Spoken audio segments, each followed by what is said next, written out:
believe it? Johnny Bench is trying to have the Cincinnati Reds win the World Series in 4 straight. It was a sweep. In the dirt, it's a wild pitch. Here comes Foster. The Reds win the pennant. Larkins won the game. That ball is fair. Cincinnati's ahead. 2 games to none. Welcome Joe Landa to Cincinnati. Adam Dunn has done it again. Benzinger backing and calling. And the 1990 World Championship belongs to the Cincinnati Reds. Marty, yes. This is Adam from Milwaukee. Hey, Adam, how you doing? I'm good. How are you? Good.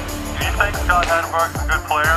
Dunn up there with the bases loaded, the outfield deep and around toward right, and the 1-0 on the way to the plate. Swung on, long drive, right field, and this one belongs to the Reds. And a high drive, hit back into deep right field. Junior has just knocked the door down to the 500 club. Benson's first home run is a walk-off winner. That ball had a family. And De La Cruz is, oh my goodness, look at this kid run. My, oh my, that is a triple. Matt McClain's first big league bomb. Spencer Steer's first big league hit is a home run to straightaway center field. Joey Votto's done it again. The pitch. Votto swings high in the air. Right field. Yes! He pointed to the dugout to say, I told you. That is Joey Votto's 315th career go-ahead ribby. Only Johnny Bench had more as a Red. And I can't tell you how much it means to play in front of everyone here in Cincinnati as a Red. What a gift. What a tremendous gift. So thank you. Thank you. I think I can speak for all of Reds country. Joey Votto, thank you. High drive. Left center field. Racing back to the world bourgeois. The Reds are National League Central Division champions. In the air, left center field. Did he? He did! He did! Reds win! Reds win! Line to the right field. Genius, the first Red ever with 4 home runs in a game. Can you believe it? In the air, down the right field line. Doesn't have a chance. The Reds have won on a 3-run home run on opening day by Ramon Hernandez. A strike away and out away is Homer Bailey. Ground ball to third. Frazier gloves. Throw to first, and Homer Bailey, for the second time in his major league career, has tossed a no-hitter. Oh, gosh. Oh, my God. Are you kidding me? Holy Moses, the second player in major league history to hit 7 home runs in the first 10 games. In the air, and the Reds win it. What a dream beginning to the career of Jay Bruce. All right, everybody. It is a winning edition, a Sunday night winning edition, a sweep. A sweep. And now, you know, some people are probably wondering, is it too late? Is it too late for this? Depends on who you ask. But you ask me, not for a sweep, it's not. Not for a sweep, it's not. Nick, hopefully you had a nice, lovely Sunday. How you doing, buddy? I'm doing good. First time testing out the voice today. I've really just laid off it all day, so I don't know. Maybe it'll get rolling as we go along. Love the hat though. Love the hat.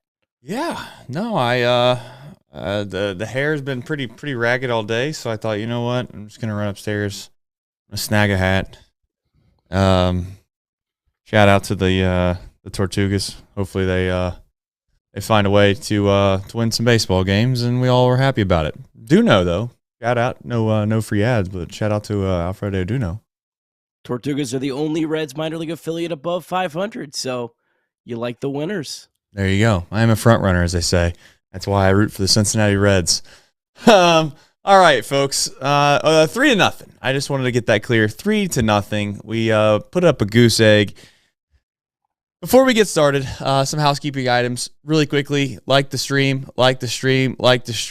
I'm just telling you, if you're new to the show, it seems to work out. We find ways to like the stream, and the higher probability is that the Reds are going to win a baseball game. All right, Nick, we'll jump right into it. It's getting late, as they say, on the East Coast. These lovely folks have stayed up late on a Sunday to talk some Reds baseball, so let's get right into it. The box score recap.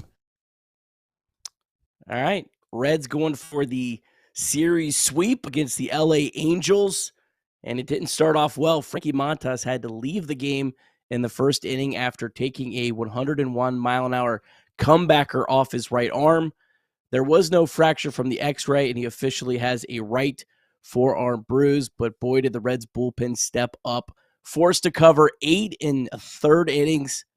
They were incredible. Reds bullpen didn't allow a single run over 8 1/3. What an unbelievable performance. Brent Suter, 3 1/3 innings. Emilio Pagan gave the Reds 2. Fernando Cruz gave the Reds an inning. Lucas Sims gave an inning, and Alexis Diaz. And the Reds bullpen for the entire series against the Angels, they did not allow a run over 15 innings pitched. The Reds offense was being no-hit by the young Angels flamethrower Jose Soriano and his 95-mile-an-hour splitter going into the 6th inning. Elly De La Cruz got the first hit of the game with 1 out. Steer then smoked a ball at 105 off the bat. Unfortunately, right fielder Aaron Hicks. The Reds then did catch a break. Nick Martini reached on an error on a ball hit hard to the Angels' second baseman, Luis Rendifo. And then Christian Encarnacion Strand made them pay by smoking an 0-2 knuckle curve down in the zone, 107 off the bat, off the left field wall. 2 runs scored. The second on a really smart slide by Nick Martini beating the tag. And then Jeimer Candelario, he smoked a triple, also hit 107 right off the glove of Mike Trout. 3-0 Reds. And that would end up being your final. Reds sweep the Angels. Reds improved to 12-9 on the season. Reds are off to their best start through the first 21 games since 2013, which they also started 12-9. And that was the only time the Reds won 12 of their first 21 games since 2006. Love that. And I also love the deep drive of the day. And you know what? Let's give our flowers out to Jeimer. All right, this was a big hit. Finally got to see him put together an at-bat that looked competent. And the deep drive of the day, sponsored by DSC, goes to Jeimer Candelario. He tripled on a sharp line drive to right field, and it made the win probability jump up just 7%, but it felt like a whole lot more. Exit velo of 106.8, 391 feet off the bat. And DSC, they are a leader in renewable commodities for biofuel production, specializing in used cooking oil collection, aggregation, and sales. Visit www.deepsouthcommodities.com for more information. And as always, thank you to our friends at DSC. Where do we start? I think we'll start there. We'll start with the best start since 2013. I mean, listen, we've sat here, we looked at the schedule. I don't think anybody that's doesn't take a brain surgeon to figure out that maybe the beginning of the year for the Cincinnati Reds was probably a little more lucrative than what we're about to head into right now. Having said that, no guarantees. This team's consistently what felt like started off on a bad foot and had to try to dig themselves out of a hole the last few years. David Bell he made a point to say it just last year that, hey, we've really worked on some things. We talked about doing some things differently to try to get off to a better start. That obviously didn't fix the issue from last year, although I would argue that the problem last year was probably more or less not the logistics of what you decided to do around spring training, but more so who you actually have on the baseball field. And, they did get off to a decent start. And I think more than anything, Nick, the biggest thing for this team is to try to figure out find a way to continue to win games that you could argue they weren't supposed to win. Like today. I know that you're going to be like, oh, it's just the Angels. They're not supposed to win this game today. This is the grittiest win that they've had in quite some time.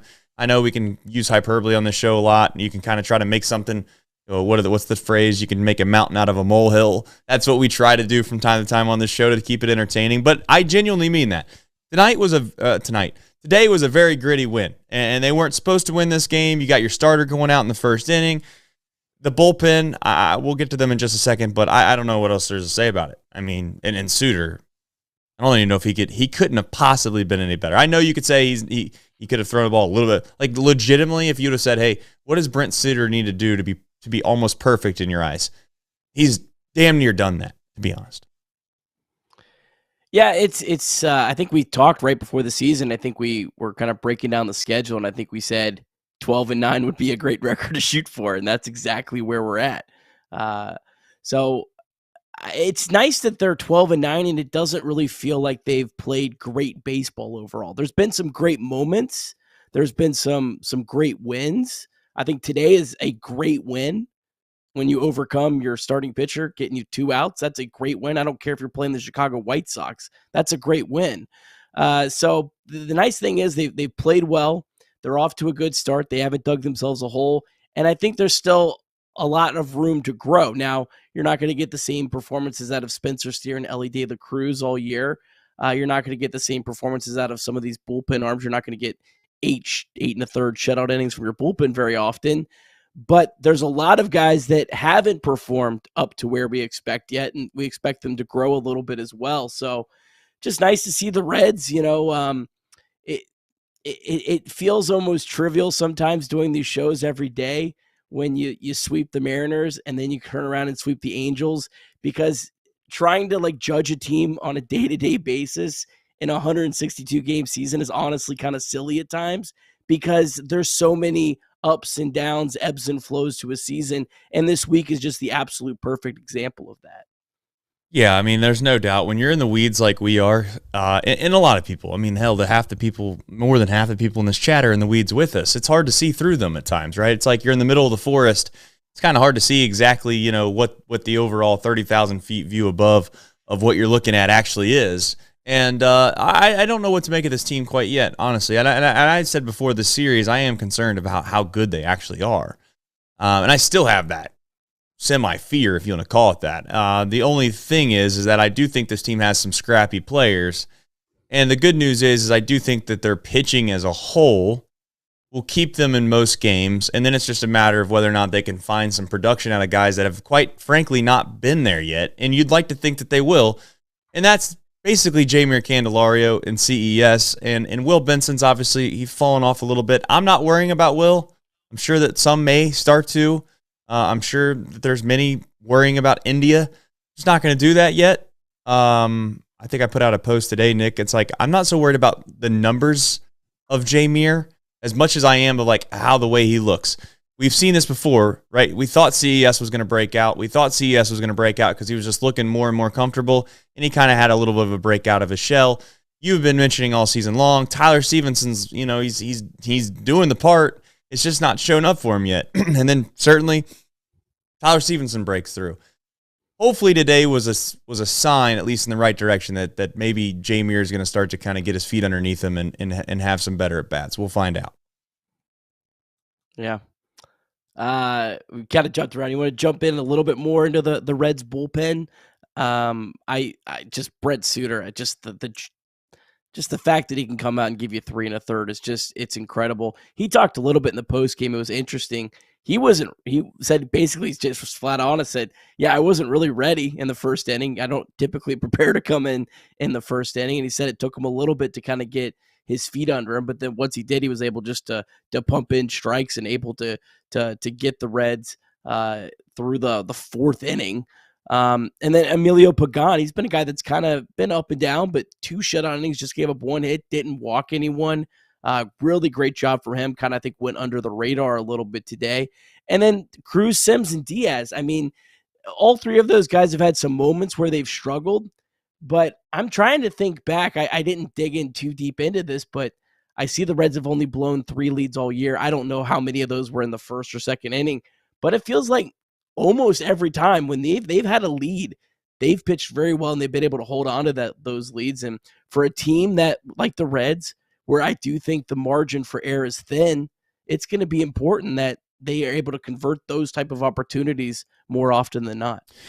Today, I was even thinking to myself, what I would call average or maybe even below average and certainly bad baseball teams today find a way to lose a game when they scrap their way, they clawed their way, they finally got the big hit, right? They get a 2-run lead, they extend it to 3 runs, and I was just thinking, man, there are teams out there, and certainly the Reds of yesteryear would have without question given up like 2 or 3 runs and it had been tied, and then next then they lose a game in the 11th inning, and you're just like, oh, that was all for nothing, really? Like it was a for all intents and purposes, like I said, a just incredibly gritty win, and it starts with the bullpen. And the bullpen is such a fickle thing, right? We just talked about how it's hard to judge a team day by day. I don't know what to make of this bullpen quite yet. I do know that there's a lot of guys in there that I actually feel good about.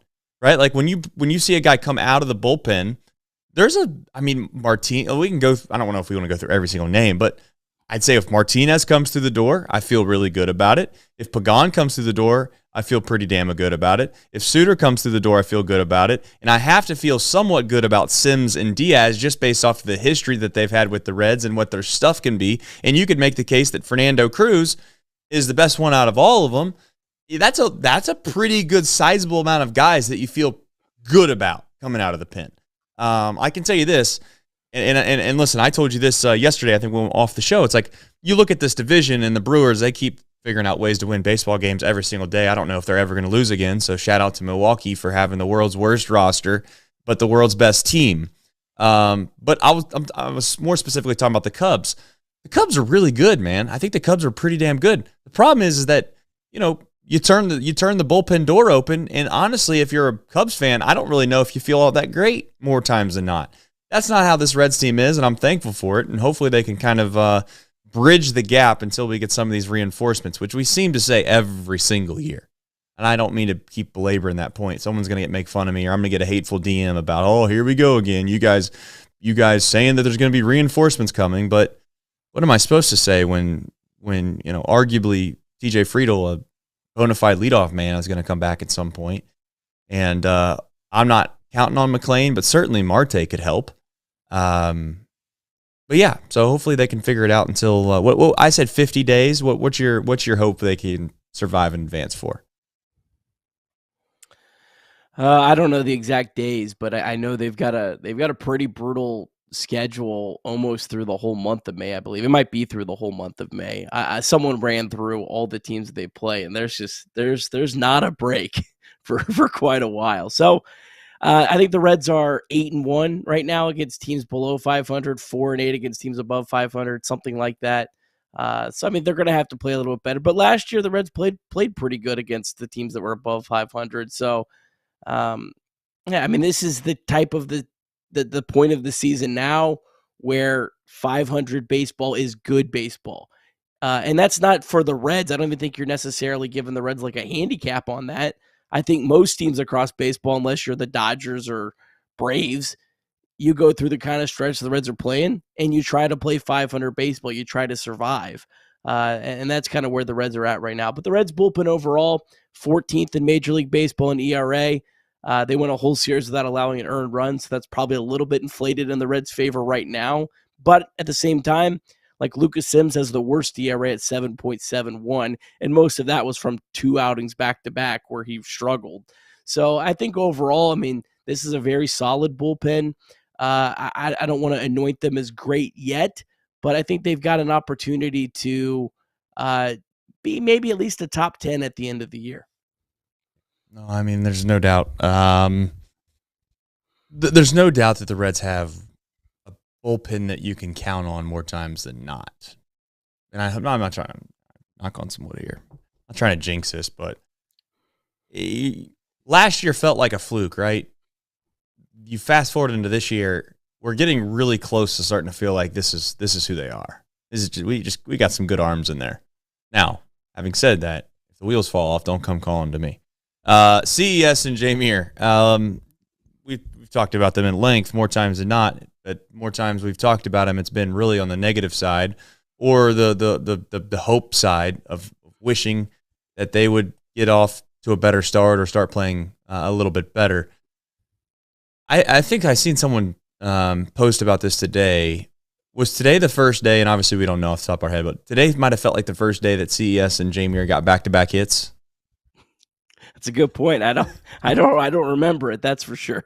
I mean, they both had their moments a little bit, right? I'm not trying to suggest they've been over, but both of them going at the same time, that would be new. I'd take that.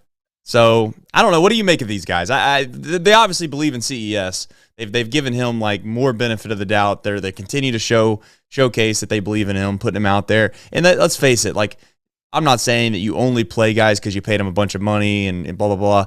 But Jameer right now is kind of like the 5-star quarterback in college. He's going to have to absolutely be horrendous for a considerable amount of time before he ever gets himself in a spot where he doesn't play, especially with the health situation the Reds find themselves in. So it kind of is what it is. They're just going to have to figure it out. They're going to have to play better because they're going to be playing.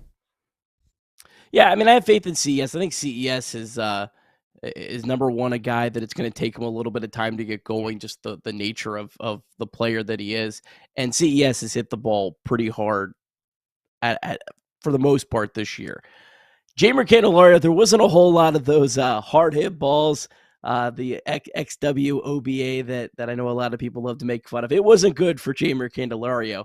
But look at the last 4 games he's put together. Now, there was a 5-day illness in between. Right. But the 14th, he went 2 for 5 against the White Sox. The next day, hit a home run against the Mariners. Then he had to take a 5-day absence. But yesterday, he walked twice on Saturday against the Angels. And then today, he had 2 hits, including one that was smoked 107 off the bat. So that's 4 pretty good games in a row for Jeimer Candelario. Let's hope that turns into a little bit of a streak. But yeah, I mean, just those 4 days, his batting average went from 160 to 206. So that's quite a leap over a 4-day stretch. Yeah. The good news about batting average, if you're struggling really bad, is that, you know, if you're hitting in the hundreds, it's pretty quick. It's pretty easy to get that average come up pretty quickly, especially if you don't have 100 at bats yet. As long as it's not Eugenio Suarez into like August in 2021, then you need a long stretch to get that bad boy back. Well, then you just give up. I think at that point you just give up and you're like, all right, we're not going to worry about the batting average anymore. Let's just focus on the rest of the year. Something's tweaked. I think I just need to take the rest of the year off. Yeah. Speaking of something being tweaked here, we'll jump to the second half of the graphics here. But one thing I was going to mention that I don't think we have on here, and I wanted to make sure we didn't have it on here before I mentioned it, was maybe, like, I know India being sick might sound like an oxymoronic thing for me to say that might help him kind of get jump-started again. But I do believe that any time that you kind of like get a little bit of time off, extended periods of time off, it helps you. It helps you have perspective, and it also helps you kind of just reset the mind. And you can kind of spiral out of control if you're in the lineup every single day and you're struggling. And, you know, we'll see when India comes back if that helps him. But I'm looking forward to that, and I'm hopeful that will help him. Speaking of help, if you need ticket help, right? If you're looking to go to a game, any kind of game, baseball game, I don't know, maybe you're trying to go to a concert. I heard Taylor Swift put out a new album. Haven't heard it. Probably don't plan on listening to it. No disrespect to Taylor, by the way. No disrespect to Taylor. I'll get your review of it. I've heard that it's average at best right now. That's what I've heard around the streets. You know, maybe you want to go to that. I don't know what you want to do, but if you do try to get any type of ticket, you can go to the Game Time app, download it, use the code CINCY, CINCY. You get $20 off your first purchase. And yeah, you know why? Also say this. They have lightning deals on there, Nick. I used one the other day, and essentially the way that it goes is you get on the app. You can see that it's got like a lightning label on it. You click on it, and you got 20 minutes to decide if you want that ticket, and they give it to you usually like 20, 30, sometimes 50% off. It's a good app. You should check it out. Download the Game Time app. Use code CINCY. Right before we jump into this Elly De La Cruz, I'm going to do some super chats. You look like a Taylor guy. I mean, well, based off what I said, I know your wife's Taylor Swift fan, or Swiftie is what they go by. I don't hate Taylor, by the way. I think she's great. But I have heard this album is average. Do you agree with that or no? Unfortunately, I haven't listened to it all the way through. I only got about 5 songs in. I do a podcast every day, so that kind of takes up a little bit of my time. Yeah. I will say, though, from just my initial reaction, I'm much more of the upbeat, fun Taylor Swift kind of guy than the emo Taylor Swift. And it felt a little bit more emo, which I know a lot of people love. Right. I'm more of the, I want some boppers. She's out to get some people, right? She's mad. Which is wild because she looks so happy everywhere else right now. And Yeah. I don't understand that, but you know what? Hey, I'm sure there's a reason for it. Fair enough. All right, some super chats. RD711 said, "Go Reds." Celebrate their third super chat live on stream. That's the YouTube tip I got below it. I got a tip for you, YouTube. How about you stop running ads every 3 seconds? How about that? Thank you, RD711, by the way. Elijah Bard says, "Watch the stream every game. Elly needs a tighter helmet. Give Candelario his props." Let's go, Reds. We just gave him Candelario his props, so there's that. And I don't know about Elly. Elly's so fast that you can't really argue whether or not he should have a tighter helmet. The only person that we all know should have a tighter helmet is Will Benson. That's a fact. We all know that. But you know what? I think Will just doesn't like his helmet. I think he prefers to run the bases without it. So he just leaves it loose, lets it fall off after 2 steps, and he's cool with it. He's good with that. You know? So. Yeah, I like you it. Agree? All right, yeah. I was just giving you a chance to butt in there. No problem. No problem. You're trying to save that voice of yours, which you should. And I mean, listen, I'll say what. If there's anything that I'm hopeful for, it's that you 100% can bounce back, and there's no chance in hell that Trace somehow is stuck with trying to do the box score recap and the deep drive of the day. I'm saying a prayer at night selfishly for that. All right, let's do our daily dose of Elly. It's kind of like Tylenol for some people. Is that right? No, aspirin. Aspirin, right? Am I being stupid here? What is it? Aspirin, right? Isn't there some people that take aspirin every day? I'm pretty sure. Anyways, yeah, I think you get the point. Aspirin a day keeps the doctor away. Isn't that a saying? I thought it was Apple, but who cares? Let's just make up whatever we want to tonight. All right, daily dose of Elly. Listen, Elly, what is there to say? The guy gets on base. He's been continuing to get on base, and when he gets on base, he creates a little bit of havoc. And I was thinking, why can't I think of the kid's name that threw the ball today? Sanchez? What was his name? Soriano, right? Soriano, thank you. Sorry. He was nasty. Like, I was like starting to get frustrated they couldn't put together good at bats against him, and I just kept watching him pitch, and I was just thinking, like, maybe he's just like really good. Like, this guy's just throwing darts, got some snap, knuckle curveball. I'm like, eh. But then Elly gets on base, and I'm like, maybe Elly can just steal second, third, and then maybe he'll find a way to he'll get home on a ground ball. That's the power of Elly De La Cruz. I know you have something nice to say about him. What is it? No, it's just nice to see him, breaking up the no-hitter. When I saw that first swing and miss on strike 3 from Will Benson that was like almost hit the plate, that's when I was a little concerned, because you don't see Will after the first 2 weeks of 2023, Will Benson swinging at those kind of pitches. So, yeah, he was absolutely nasty today. But, I mean, look, Elly De La Cruz, I mean, just look at these numbers. 306 average, 412 on base percentage, 639 slugging. I mean, it's just incredible what he's doing now 21 games into the season. And he didn't even start off all that well. He struggled the first, 6 games? I know it felt like more because of the reaction to it. But yeah, I mean, he's just, I'm not surprised Elly's playing well. I'm surprised that he's had this long of consistency. It feels like day after day after day. That's the thing that I'm really most excited about right now, is that he's getting on base multiple times every single day. It's not like he's getting on base 3 or 4 times, then he's having an 0 for 4 with 3 strikeouts. Then it's been just consistency. And man, he's been just remarkable late. I mean, Elly De La Cruz keeps this up, he might be your starting shortstop in the NL All-Star game. That he might. And I was going to add one more thing to this really quickly here before we move forward, is this. I was just thinking to myself, of course, if you're going to gamble, always gamble responsibly. I mean that wholeheartedly. If you have a gambling problem, call 1-800-GAMBLER, 21 plus in Ohio. And the one thing I was going to say was, would you put, and I'm going to put this in the chat poll question, would you put a 1-month mortgage payment, so whatever that is, that could be different for different people, a 1 month's mortgage payment on Elly being an MVP at least one time, just one time in his entire career? So you get the whole, you don't have to make the payment until his career is completely over. He retires. Would you be willing to say at the end of that you'd have to either pay a mortgage payment or you get a mortgage payment back, even odds? Would you do that? Yes or no? Just ask the poll question. What would you do, Nick? Probably no, but I don't think there's a player in baseball that I would do that for. So you're just... I'd have to do a little more math at this, but just winning an MVP is so subjective because look at Joey Votto. He only won one MVP in his entire career. And to be quite honest, the one year that he won, he was probably less deserving than the year he finished second. Like 2010, he was great. He was great. Who stole that from him? Stan.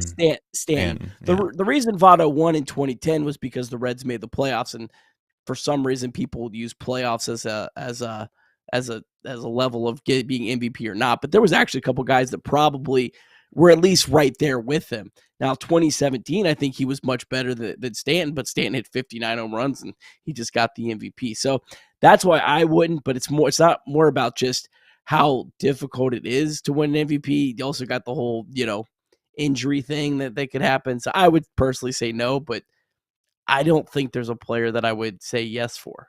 That's fair. I mean, I know that for a fact. If you're not going to say yes to Elly, then you're not going to say yes to almost anybody. That's for sure. I was just wondering if that's a fair. I feel like, I guess my point was in saying that was I feel like that's a relatively fair odds balance right now. Maybe I'm overhyping it, but I would think right now if you went to a bookmaker and you said, give me the odds on Elly winning just one MVP in his entire career, I think they would probably give you close to even odds. Maybe I'm crazy for saying that, but the guy does so much. He does so much stuff on the baseball field extremely well that you couldn't convince me that there isn't just 1 year in his hopefully long career to where he doesn't just do something unbelievable and he is going to win the MVP just based off the fact that it just doesn't make sense that one guy could possibly have this much power, get on base this many times, steal this many bases, and be maybe this many quote-unquote outs above average in the field. Because I do think if you're going to look at the sabermetrics for Elly, he's always going to shine just based off the fact that his athleticism is so much better than everyone else's. It just allows him to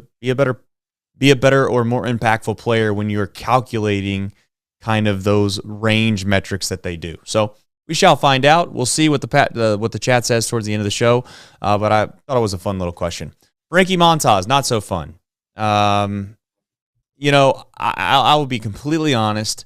I did not. I turned the game on like whatever it was, an out or 2 outs into the game. I seen Suter throwing immediately. I started rewinding. I started rewinding literally as fast as I could to get to the situation. I can't tell you how happy I was when I seen he got hit by a comebacker. Because if you put yourself in my shoes to try to give this like an actual silver lining here, you already know, like if I tell you, you put yourself in my shoes, all of you put yourself in my shoes, immediately what comes to mind is the dude throws a pitch, grabs his shoulder, and literally basically like just hobbles off the field, and you're like, this can't be real. But thankfully it wasn't that. He gets hit by a comebacker, and the Reds do what they always do, which I'm not mad about. They overly, they make sure 100% everything's okay. They take him out of the game.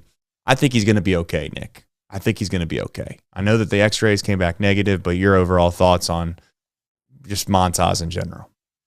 He was in pretty crazy pain, so I don't think he even could have stayed in. I mean, if he would have maybe had 20 minutes, maybe he could have. I'm just guessing here, but I think Andy Sabo gave a report like he was like yelled out a really loud scream when he walked into the clubhouse. So I think it wasn't really the Reds being precautious. I don't think there was any way he could do it. But yeah, I mean, overall seems good. I thought for a second there, I was like, well, Nick Martinez, his time in the bullpen was short-lived. He's going to be right back in the rotation. And I guess Connor Spires is going to be up to replace him as the long man. But yeah, I mean, it seems like he's probably okay. It'll be interesting to see. I guess the Reds are probably going to wait a couple days and just see, because he's obviously going to have a pretty big bruise tomorrow, and you're going to see how that looks in a couple days. But you want a real positive spin on this, Trace? Please. Real positive spin? You're gonna get the chance to see somebody that you were hoping to get a chance to see. No, he only threw 2 1/3 innings. This is a guy that only threw 1 inning last year, so he saved some innings. Okay, here we go. Now we're taking it to the extreme of all extremes.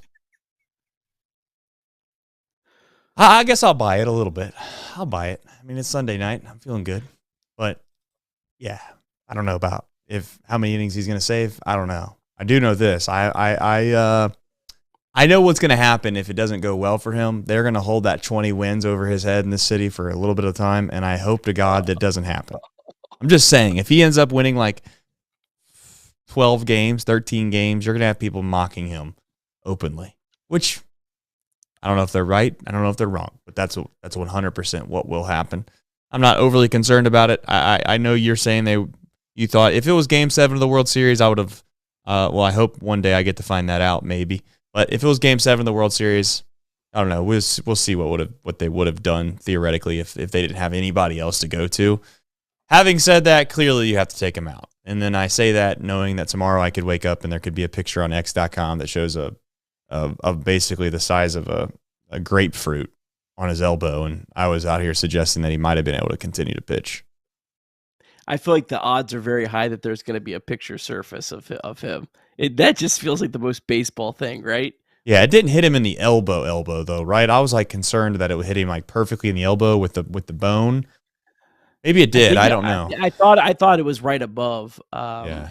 But the 20 wins is wild just because like last year there was one pitcher in baseball that won 20 games, Spencer Strider, and no one else won more than 17. I think it was a throwaway comment. Yeah. I 100% throwaway comment. It's the beginning of spring training. He's feeling himself a little bit. He's glad to be back. The 72 degrees, perfect weather that was in Goodyear kind of might have got to him a little bit.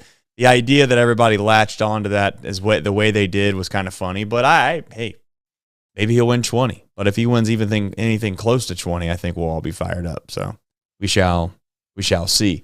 I don't know. A couple quick things. Let's do some Reds MILB, and I have some questions about Reds MILB when you're done with it. That we'll kind of get into about whether or not there's some guys that are going to be on a little bit more of a fast track, based off of not only where they're at and what they've been doing lately, but kind of what they were assumed to do. All right, Reds MILB. We'll start off with the Louisville Bats. They lost 11-3 to the Iowa Cubs. Bats now just 9-12 on the season. Rhys Hines was 1 for 4. Did have a single, hit 107 miles an hour. Not a whole lot of offense. Mike Ford 1 for 4. Connor Capel 0 for 4. Brett Kennedy, our old friend, he gave up 9 earned runs over 2 1/3. So a tough one today for Kennedy. And then Yasver Zuleta, a guy that I really like, very talented pitcher. He threw a scoreless inning, hit 96 on the gun today. Down to Double-A, Chattanooga. They won 10-1 over Biloxi. The Lookouts avoided the dreadful 6-game sweep to the Shuckers, and they are now 4-10 on the season. Lookouts hit 5 home runs on Sunday, including 3 straight in the 4th inning. Connor Parks just gave up 1 run over 4 innings. And Austin Hendricks hit a home run today. 3 for 5, stole a bag. Austin Callahan actually had a good day, 2 for 5. Hit his 2nd homer of the year. Not to be confused with Tyler Callahan, who was the higher-ranked prospect. He was out of the lineup today. The Dayton Dragons, they've now lost 4 straight. They fall to 6-9 on the season. They lost 5-3 to Fort Wayne. Javier Rivera gave up 2 runs over 4 innings. Cam Collier, he was on base twice. Really great to see Jay Allen back in the lineup today. He was 1 for 3, activated on Sunday, played his first game since April 9th. He got off to a really great start to the season before an unfortunate injury. And then Cade Hunter, the catcher/outfielder, 2 for 4 with a home run, his 2nd of the year. South Stewart, he just came in late as a pinch hitter in this one, only got 1 at bat. He was 0 for 1. And then the Daytona Tortugas, they lost 8-7 to Bradenton in 10 innings. Tortugas actually led 5-2 going into the 8th, but they fall in extra innings. Tortugas still the only affiliate above 500 at 8-7. But Alfredo Duno hit his first home run with the Tortugas. He was 2 for 4, drove in 3 runs. Duno, he's hitting .381 over his last 5 games, 8 for 21. So good to see Duno coming on. Ricardo Cabrera, he did not start in this game, but actually came in and had a pinch hit RBI single in the 10th inning. He's off to a great start this season for the Tortugas. Carlos Sanchez's struggles continued. 0 for 4 with 3 strikeouts. He's the Reds' number 9 ranked prospect, hitting just 163 OPS under 500. And E. Smith Pineda, his struggles as well. 0 for 5, 2 strikeouts. He's the number 28 prospect, hitting just a $111 OPS under 300 so far. And then last but not least, Anier Laureano. I can't spell restaurant, but I can type Anier Laureano in directly into our programs without reason. I don't know why, but he threw 2 shutout innings today. No walk, struck out 4, hit 99 with his fastball on Sunday. He's got a 1.08 ERA, 15 strikeouts, just 5 walks, and 8 1/3 so far this season for the Tortugas. These dudes just throw hard, man. I know we talked about like MLB injuries and where it's going and whether or not it's sustainable and all that. It's never going to go away if this many guys can replicate throwing that hard. It's just never going to go away. It's impossible to make guys worry about their own well-being. You can look across football, for that matter, to see that. You learn about all the damaging things that football can do to you, and guess what? The decline of football players is not to be seen. Same goes with these pitchers, man. You're throwing 99, 97, 98. Imagine throwing 99 miles an hour in low A ball. I mean, just rewind yourself 20 years ago and be like, hey, there's going to be this guy that really is not super high on everybody's radar, or at least, not a world or not a country known name. And he's going to throw 99 miles an hour in low A ball. They'd have been like, no, that's impossible. And yet, here we sit. What's the max? You ever think about that? What's the max, man? Like, where's the ceiling for the human body? It's like 104 miles an hour, like 103 miles an hour. And 20 years from now, are they going to find ways that drive line 2.0? Well, by that point, it'd be like 13.0. I don't know, man. It's interesting.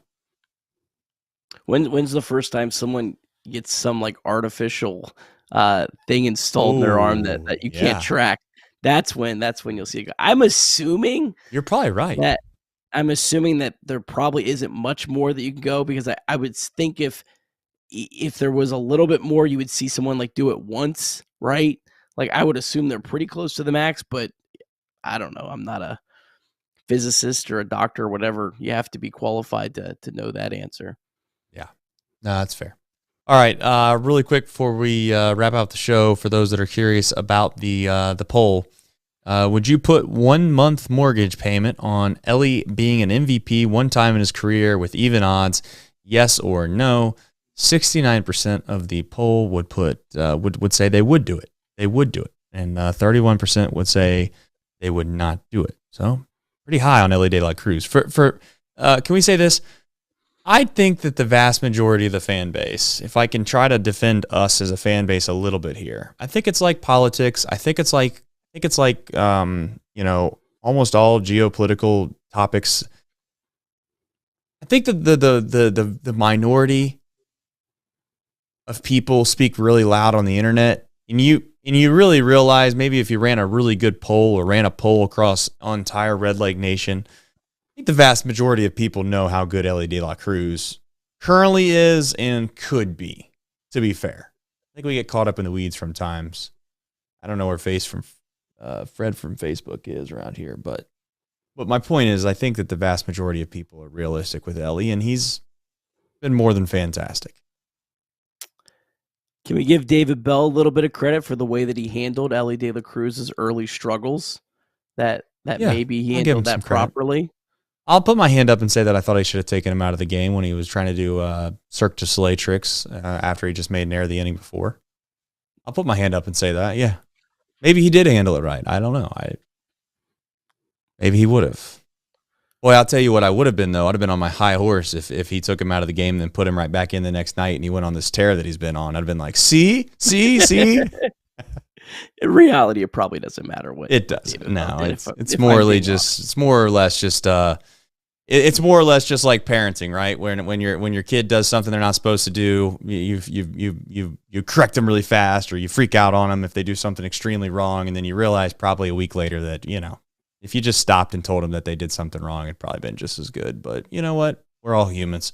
Maybe overreaction is just part of our DNA. But speaking of overreactions, we got a tough schedule coming up. I hope that's an overreaction because at the end of the day, this is the thing that everybody kept talking about when they weren't able to sweep the Nationals, and then they turn around and they won a series, and then when they lost to the swept by Seattle, the only thing I kept hearing about, Nick, was how tough the schedule is going to get. You gotta get them while you can.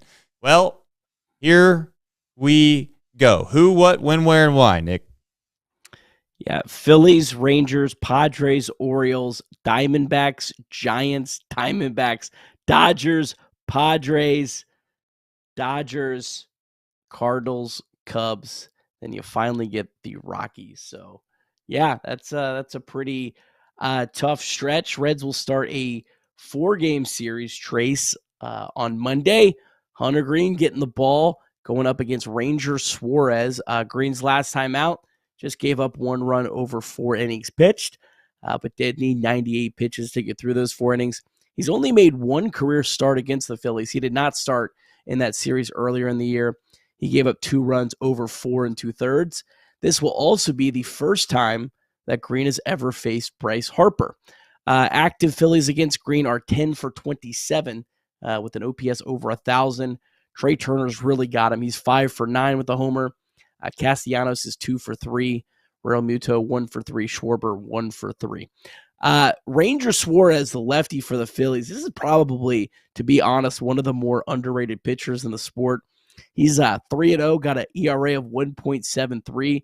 He's now in his 7th big league season. He's got a career 3.22 ERA.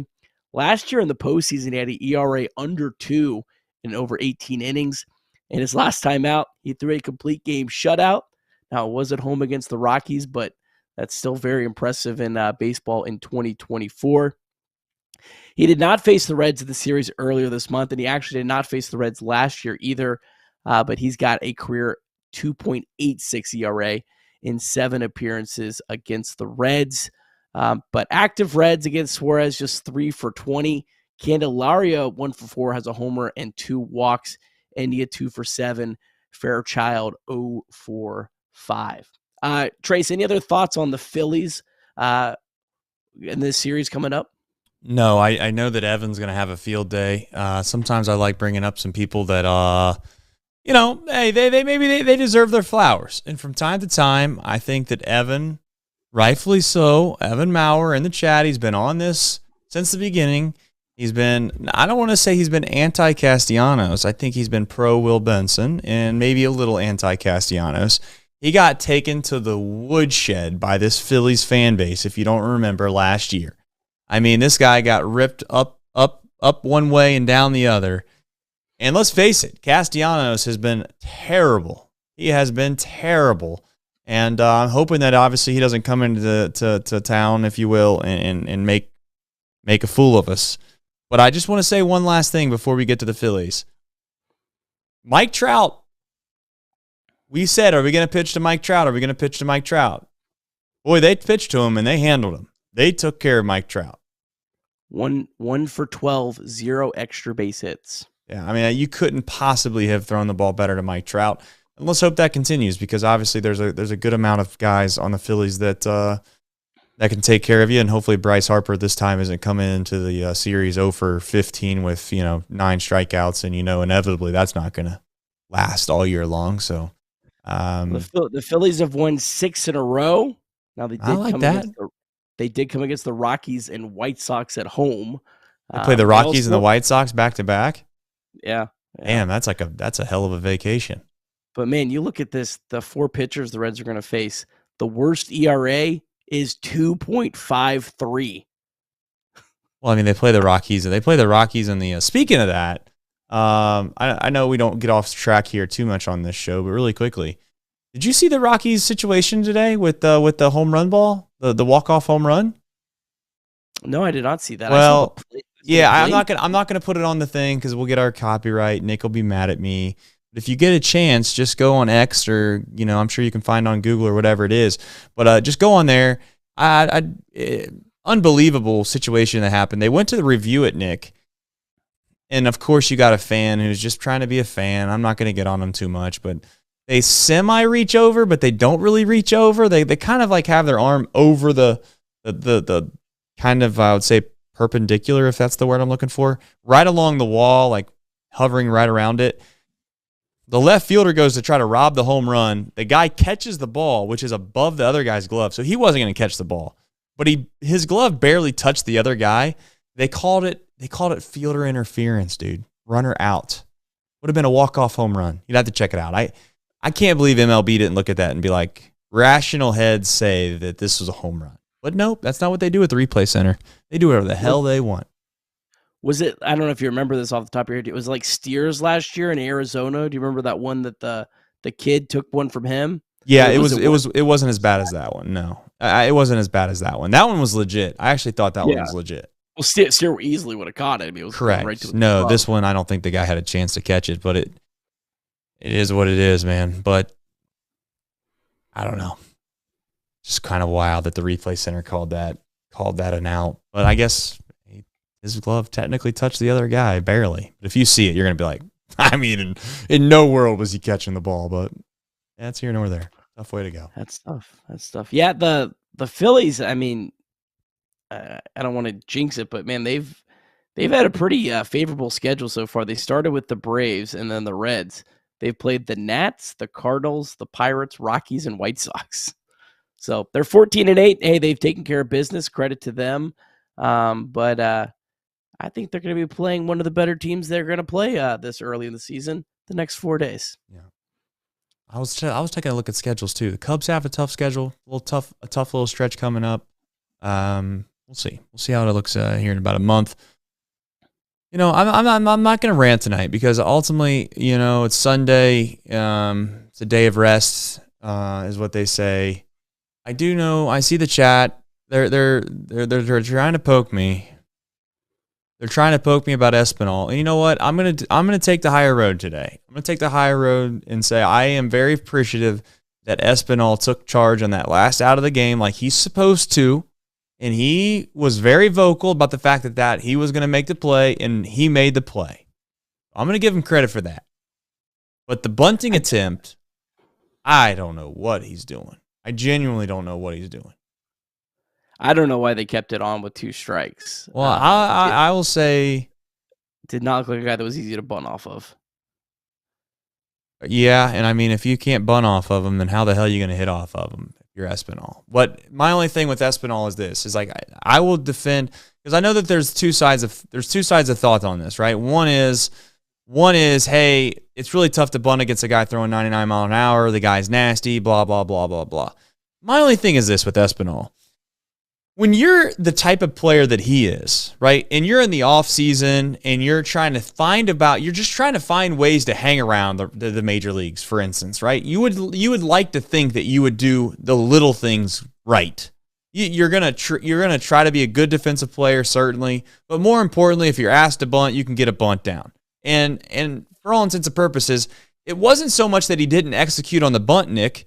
It was that he looked like he didn't even know really how to bunt. It looked like a guy that like hasn't practiced bunting in a long time. It's like, what exactly are you working on, Espanol, with all due respect? Stuart Fairchild, not trying to give him the credit in the world every single time, but he laid down a great bunt the other night. Like, you would like to think, now listen, if you would have told me that I'm just picking out some random player like CES wasn't able to get a bunt down, it's like, okay, well, I could probably understand why CES... And I know I'm going to make some people mad because everybody should be able to know how to bunt. But I can understand why some guys can bunt and why some can't. Espanol, and listen, I'm going to say it because I played basketball in my life, and I've been around a lot of players that can play basketball in their lives. And I know that more times than not when you're on a basketball team, you know your role, okay? But if you're the 6-foot white guy, all right, at the end of the bench, you know what you should probably be working on at the end of basketball practice, every single practice, until you know that you are elite at it? You shoot free throws. You shoot as many as you can. Just because maybe just maybe this guy goes down, you can go to the free throw line and you can make them. Espanol looked like he ain't ever tried to lay down a bunt since Little League. He's out here squaring around 10 minutes late. Can't get a bunt down. And you know what? If I was David Bell, I would have asked him to bunt with 2 strikes too, because I will tell you this. It's easier to bunt with 2 strikes because you don't have to be perfect anymore. They might not think you're bunting. Just bunt it right back to the pitcher. But no, he was literally, you would have thought Espanol was trying to bunt with these glasses on.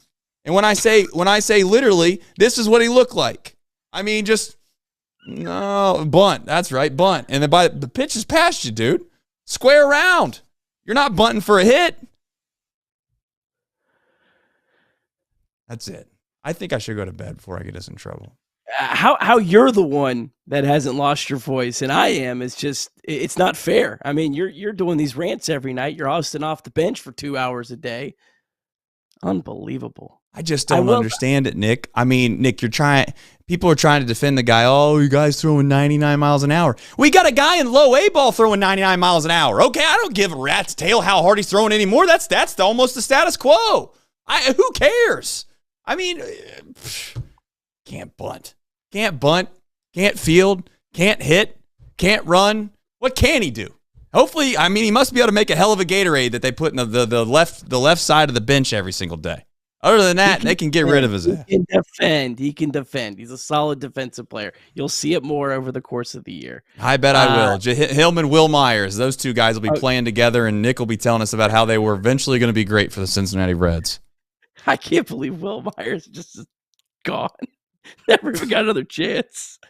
I will say, okay, so the DFA Espanol crowd, who are you replacing him? That's who I'd like to know. And if you're just trying to bring up another offensive player, I tell you what, the Reds have played pretty good defense the last couple of weeks. Candelario's played great. Yes, Candelario's played great, but Espanol's filling the gaps for a lot of these days off, these sicknesses, and he is playing the ball. He's playing good defense. He catches the ball, and that's an important part of the game. Espanol, he's got a career batting average of balls in play of 305. It's 152 right now. I know he hasn't hit the ball hard, but there's going to be more balls dropped. But that's just kind of the nature of a guy that his entire offense is literally just getting base hits. He's going to be a little better than he's been, but Bubba Thompson to me is the one that's got to go way long before Espanol, because I think Espanol has a purpose on this team and it's playing good defense. And I think he's done that. I think I'm telling you, you send down Espanol, you call up a guy like Mike Ford, you start having Spencer Steer and Jonathan India in the infield on certain days, the defense is going to really, really pay for it. Nick, is Espanol's family hiding behind you or what? Are they around that wall? Where are they at, Nick? Is that, well, seriously, has he got kids? You babysitting his kids or what? You must see something. You must see something I don't, brother. Because I mean, Espinal's he's going to be playing down at the old Rumpke League here soon. He does have options. Yeah. But I legitimately, I mean, unless you want to call up just an offensive player, like the options in the infield are like Eric Gonzalez. Who's the guy they just got? What's his name? Lopez, is that his name? I mean, look at his stats. You want to talk about a guy that hasn't hit? Look at that guy. I'll look him up. I mean, I'll take. It's rough. I mean, how much worse can it get? How much worse can it get? I mean, I guess he's playing decent defense. Oh, he catches ground balls. I guess I should be excited about that. I don't know. I love you, Nick, but I don't see it with Espanol. And you know what's going to happen to me, and that's fine. I'll take it. I'll be the guy that everybody can pile on about Espanol. He's going to go out there. He's going to get 2 doubles tomorrow, and it's all going to be all well in the world. And he's going to get a walk-off triple after the first 2 doubles. You know what? If that's what it takes for Espanol to figure it out, I'll be the punching bag. Because certainly knows he ain't hitting anything else. Levon Soto, shout out Nate for reminding us of the chat. I think I was completely off. Soto, I'm looking him up. This guy last year had an 81 WRC plus at Triple-A. So, I mean, that's... Well, Matt McClain hit 222 in Double-A. Okay, but Matt McClain still had like a 110 WRC plus with that because he could hit the ball out of the ballpark. He's only 23, Nick. He's only 23. mean, that's young. He's young. Got to give him a little bit of time, Nick. Just saying. Espinal's fine for this team for right now. He's fine. He's fine. April 19th. Cincinnati Reds claim shortstop Livan Soto off waivers from the Baltimore Orioles. All right. I mean, I'm ready to see what he's got. Let's bring Soto to the bigs. He was hitting .214 at Triple-A this year. That sounds better than $1.25. All right. What do you want me to say, man? We can sit here. We could throw rocks back at each other. I mean, what are I don't know. There's a phrase that I wish could come to my mind right now, but it feels like we're fighting between we're fighting between two pigs. Let's hope we get to a day where we look back and say we were fighting between Santiago Espanol and Livan Soto and laugh at it. I hope so. Man. What's that? Damn it, Marte. This is your fault. This is Marte's fault. Yeah. This is his fault. Maybe he shouldn't have shot that needle right up his ass. That'd have been nice. Wouldn't have to worry about Espanol and Livan Soto. Good gosh. All right, well, it is what it is. All right, we got two more things to do on this show, as most of you know what those are. Nick, you're going to be the first one. Take it away. Oh, he always is. There you go. You got it figured out. We got it. All right, see if we can not break something. That was a smooth landing. I didn't hear nothing on that one. That was good. Good by you. Good by you, Nick. Good by you. All right, folks. If you've not already done so, do me a favor. I'm going to need you to hit the like button. And I'm also going to ask you, because I say this every single night, but you know what? This is what the people say you should do. You should just keep asking. Go give us a review on the podcast. Even if you don't listen to it, spoiler alert, you're probably not supposed to do that, but just do it anyways. Tell them I sent you. By the way, what a dumb thing they do what a dumb thing they do in marketing. Tell them Johnny sent you. I mean, what jackass walks into the old furniture store and's like, yeah, Johnny sent me down here. I'm looking to buy some sofas. Anyway, I always thought that was stupid. Sorry for the random thought of the day. But nonetheless, please like the stream. Please give us a review on podcasts. And as always, keep telling people, because that's probably the biggest thing you could do is just keep telling people about this goofy old show. And it just keeps growing and growing and growing and growing and growing. And hopefully one day we have the biggest party known to mankind for a Reds World Series. I have visualizations sometimes as I go to bed of thinking to myself, we have these big LED screens that we own.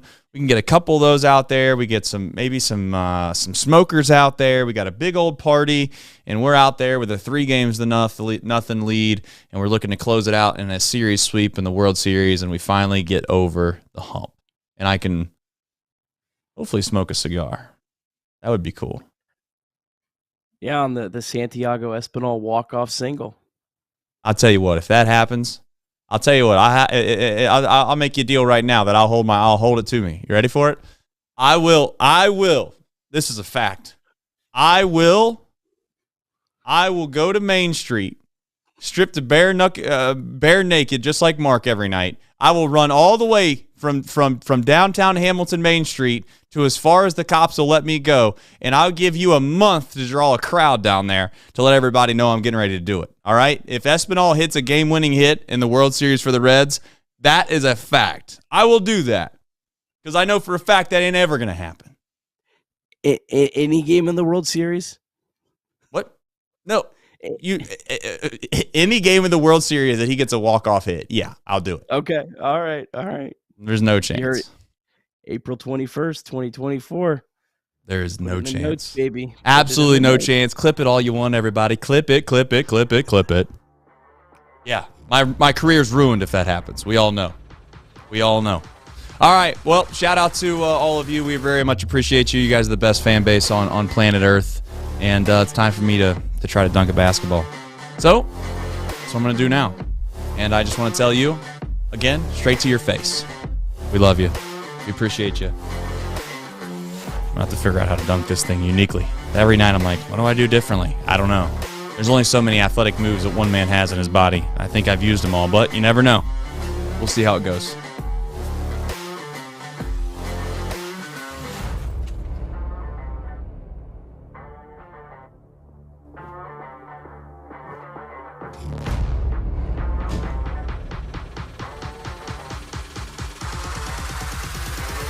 Doesn't count.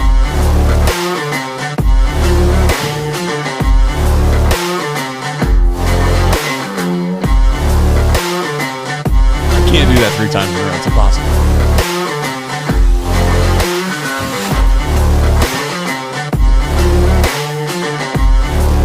Athlete.